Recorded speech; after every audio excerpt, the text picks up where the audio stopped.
Hello everyone, this is Defense Politics Asia, and this is the headlines for Europe.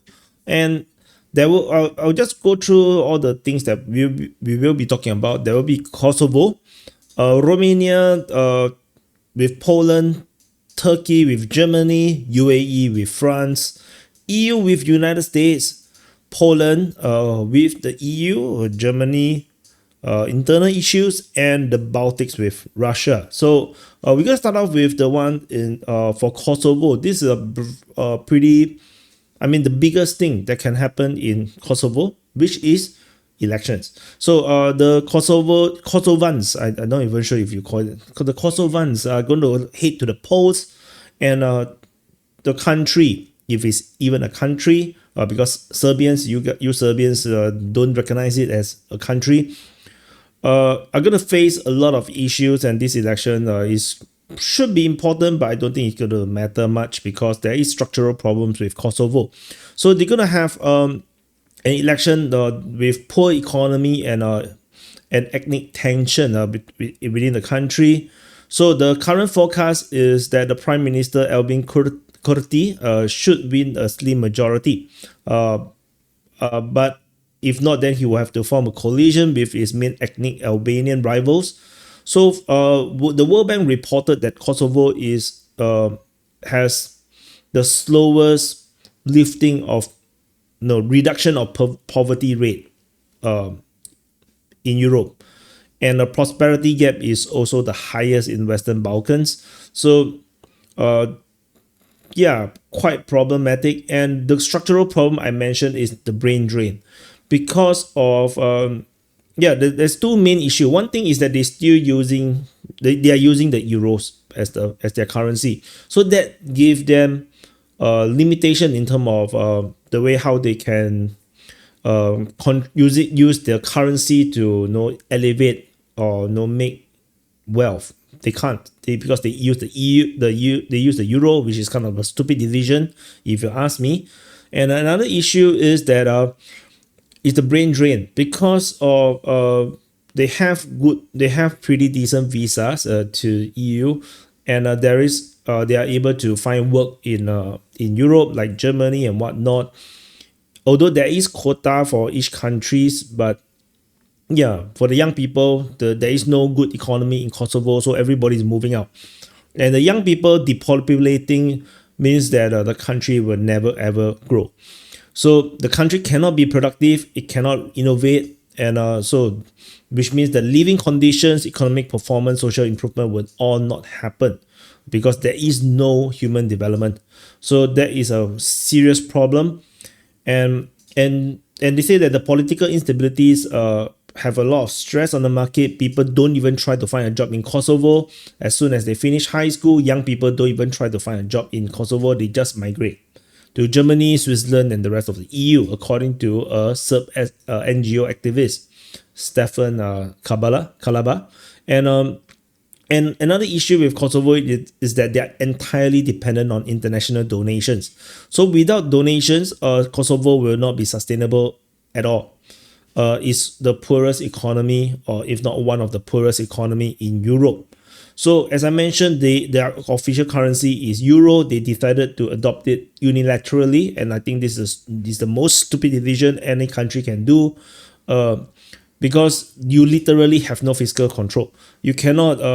There's no way you can say that, okay, we're gonna make our currency weaker so that we can actually sell things cheaper, so people can invest in our country for cheaper, because of the cheaper wages, cheaper land price, and then they can sell stuff at a higher profit margin. No, they can't, because they use the euro, so they have zero control over their own economic fate, and which is like silly. Greece have the same problem. They was having a massive debt issues, and they cannot pay the debt and all this. It's also because of the same thing, because they don't have their own currency. So so Kosovo is like the Frankenstein of EU. Like they basically is created out of not the best kind of situation, and then it's very artificial. And as much as this article have written, yeah, it's an artificial state at this moment. They cannot survive on its own. Then yeah, this is a problematic situation. So anyway, we shall see how this continue to play out. The next the in another news, Romania seems to have surpassed Poland in GDP per capita. This is reported by the Academy of Economic Studies, and they say that measured by purchasing power parity, Romania have actually exceeded Poland, and not just Poland but also Hungary, Croatia, and Greece. So Romania economy is accelerating because of foreign investment, favorable fiscal policies, and a sustainable pace of development in key sectors. Definitely have nothing to do with the Ukraine war, I would imagine. So, and good news for Germany. The Turkish defense industry, the company called Repcon, has signed a deal with the German artillery maker to produce and deliver ammunition to the German army, and they're going to do technological transfer. They have signed contract to a high volume contract to establish a turnkey facility, I think within Germany itself, to boost the 155mm artillery production. So the facility will be ready for operation in early 2027, and Repcon is one of the significant artillery production company, has already signed contract with Pakistan, US, and Azerbaijan. So so the facility that they're going to build in Germany will fuel current and next generation explosive, and it will operate minimum workforce, maximum automation. This deal also come with an order of 155 artillery shells. So and according to the article from yenisafak.com, they said that Repcon is the only company in the world that builds metal parts production facilities, explosive filling plants, and explosive production facilities all by itself. So very good news for Germany. At least something is building in Germany rather than everything is closing down. And another good news for the EU, for Europe, is the investment in AI data center in France. So UAE will be investing 30 billion euros for the AI data center in France, announced by the French Foreign Minister Jean-Noël Barrot. This comes after the UAE President Sheikh Mohammed bin Zayed Al Nahyan visit France. And he's hosted by Macron at the palace, and they discuss about AI. So they decided to have a joint framework agreement for the 1 gigawatt AI data center. So it will be a core of a new AI campus, which they will continue to invest in, and which represent investment of 30 to 50 billion euros, so that they will continue to make more investment in AI.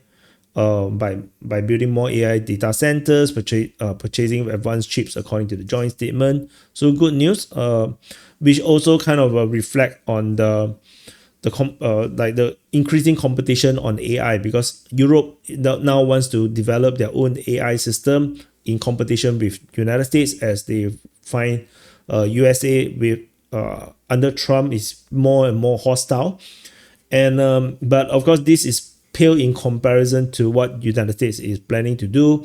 They have signed $500 billion of agreements to build. They're investing $500 billion into building AI stuff. So let's see how this continue to play out. It's getting very, very competitive.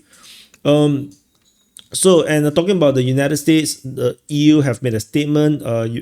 Ursula von der Leyen, which is not a lion, is a human, say that they want to keep this partnership with the United States strong. However, if they feel like they are targeted unfairly, then European Union is going to respond firmly. However, Trump has already promised that it will happen. Tariff on EU will happen. And so we shall see how this going to fight it out. So let's see. And again, about the Lion did not get good news, not just from Donald Trump, but also from Donald Tusk. All these Donalds don't, they actually have a problem with Donalds. So Poland said that they will not implement the Migration Pact. So this Migration Pact is a pact on migration and asylum. So this pact is no rather problematic, I would say, for countries that really cares about social stability. So this pact is legally binding for all 27 EU member states, supposed to enter into force in 2026.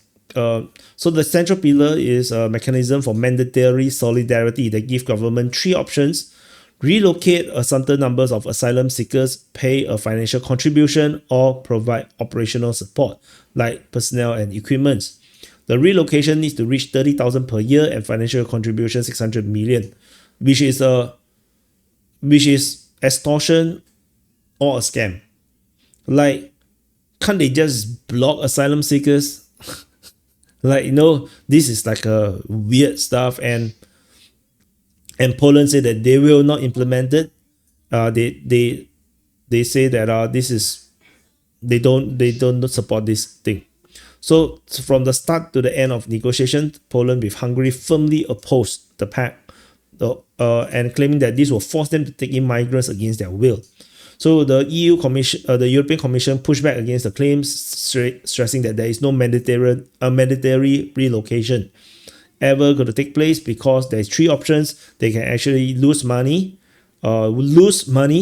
by contributing manpower and equipment, which is also lose money, or lose money by accepting the asylum seekers. So Donald Tusk doubled down, on his intense dislike for the pact. Literally tell von der Leyen that he would defy the legislation. He said that the reason is because Poland has already hosted large number of Ukrainian refugees, and which put them in a very particular position. They will not implement the Migration Pact, which will introduce additional quotas of migrants or immigrants in Poland. So he said that Poland is ready to cooperate with everyone to protect Europe from illegal migration, but they will not take on additional burdens than what they have already done. Yeah, but they will never do reforms regarding this. So yeah, the pact will not reduce illegal migration, so they don't support it. So yeah, that's basically it. Say that if somebody says that Poland is expected to shoulder an additional burden, irrespective of who says that, his response is Poland will not accept additional burden. Full stop. Yeah, he literally repeated additional burden many times. So this is Poland drawing a line. So you can see European Union is very difficult union. It's very difficult to get things done, because everybody really is just very different, and this, of course, have its all these migrations and illegal immigrants or asylum seekers does have its problems. Germany see rises in Islamophobic crimes. So 150. So the crimes is allegedly increasing. So from 1536 in 2023 to 1554 in 2024. The increase is not a lot. The problem is there's a lot of Islamophobic crimes. So although the numbers is rather consistent, you're talking about how much, like 12 more, 18 more. Like it's just a consistently high number, and Germany have the second largest Muslim population after France in Western Europe. 5.5 million Muslims. And in 2024, 54 mosques was attacked, 53 people was injured. So this comes after a parliamentary inquiry from the opposition left party, lawmaker Petra Paul. So this is the German problem. Honestly, I have no idea how Germany even came to have so many Muslims. Like, why? I don't really get the understanding. I don't understand why. Like, if you imagine at the end of World War II, and you tell the German that in 80 years time you're going to have a significant, like you have going to have 5.5 million Muslims in your country. It would be like, that was like, what? So yeah, I don't get it. I know a lot of them is actually Turkish in descent, but yeah, it's just a bit bizarre to me how this ever happened. But anyway, and one final news is the Baltic states are celebrating. They finally get rid of any electrical power ties with Russia. So the Baltic states have finally cut off themselves entirely from the Russian electrical grid for the first time in their history. Lithuania, Latvia, Estonia will now connect to EU's power system on Sunday. So after 20 years of joining the bloc, but no, they have never been able to connect to the European. The Soviet network will still cover Russia and Belarus. So the Baltic region entered this thing. But there is also their worries. There is of potential sabotage to undersea power cables, as several oil tankers drag their anchors across the cables, sparking that Russia could use this as a way to disrupt the process or to disrupt their power supply. So there is some concerns that they have. So, but the Baltics are still happy. Lithuania's energy minister said that they have removed any theoretical possibilities of Russia using the energy grid as a weapon, and they see this as a victory for freedom and European unity, according to Kaja Kallas, the Estonia's former prime minister. So the disconnection was achieved on Saturday, and they say that they have been waiting for this moment for a long time. They say that the energy system of the Baltic state is finally in their own hands. They are in control. But how? They actually connect to the European side. Like it's getting controlled by the European side, right? How is it in their own hands? Like they have all this make believe. So anyway, the Baltics are now operating in the isolation mode before they integrate with the European grid. So they actually planned official celebrations across the Baltics, although they are worried about cyber attacks linked with grid switch. So yeah, so Latvia will physically cut the power line to Russia later Saturday, and the Ursula von der Leyen, a busy woman, is going to attend the ceremony with Baltic leaders in Vilnius on Sunday. So basically, the cutoff is already cut off.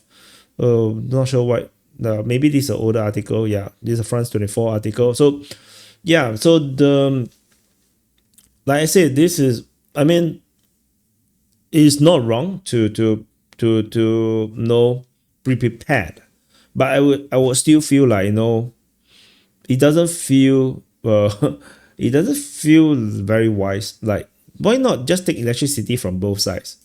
Like this is just a legitimate question. Like that will guarantee true independence from both, like from either side. So now they just hand their fate to the Europeans. Previously, it was to the Russians. So they just trust the Europeans more than the Russians, not realizing that they are just cannon folders. But no, anyway, yeah, it is what it is. So yeah, that's it. So thank you for watching. Do press the like button, subscribe. This is the headlines in Europe for the past 24-48 hours. So number of good news, number of worrying news, but yeah, generally decent stuff. So anyway, for the Kosovans, if there's any, or Kosovars, there's anyone that is watching on DPA, vote wisely. Although I don't think it matters because there is structural problems unless someone is going to promise you structural change, like create your own currency. Without that, I think Kosovo's economy is doomed. Small economies inside the EU, it will always be having your wealth all sucked out. That's just what it is. Like if Singapore do not have our own currency, Singapore will not be Singapore. So I'm just saying the truth. So anyway, thank you for watching. Do press the like button, subscribe, and I'll see you guys in the next update.